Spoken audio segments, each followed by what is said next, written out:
The House of the Vampire, by George Sylvester Viereck. Chapter 1. The freakish little leader of the orchestra, newly imported from Sicily to New York, tossed his conductor's wand excitedly through the air, drowning with musical thunders the hum of conversation and the clatter of plates. Yet neither his apish demeanour nor the deafening noises that responded to every movement of his agile body detracted attention from the figure of Reginald Clark and the young man at his side as they smilingly wound their way to the exit.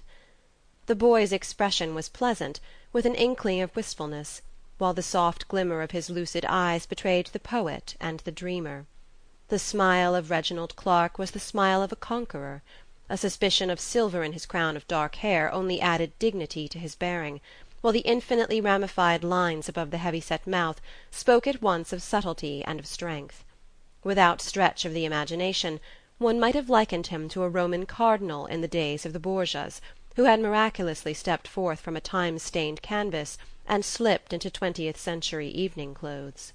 With the affability of complete self-possession, he nodded in response to greetings from all sides, inclining his head with special politeness to a young woman whose sea-blue eyes were riveted upon his features with a look of mingled hate and admiration. The woman, disregarding his silent salutation, continued to stare at him wild-eyed, as a damned soul in purgatory might look at Satan passing in regal splendour through the 70 times sevenfold circles of hell. Reginald Clark walked on unconcernedly through the rows of gay diners, still smiling, affable, calm. But his companion bethought himself of certain rumours he had heard concerning Ethel Brandenburg's mad love for the man, from whose features she could not even now turn her eyes. Evidently her passion was unreciprocated. It had not always been so. There was a time in her career, some years ago in Paris, when it was whispered that she had secretly married him, and not much later, obtained a divorce. The matter was never cleared up, as both preserved an uncompromising silence upon the subject of their matrimonial experience. Certain it was that, for a space, the genius of Reginald Clark had completely dominated her brush, and that, ever since he had thrown her aside, her pictures were but plagiarisms of her former artistic self.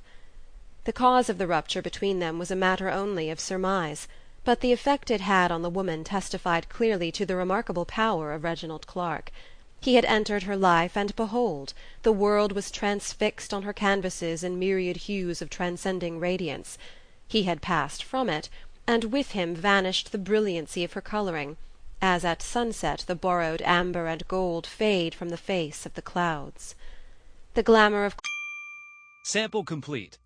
Ready to continue?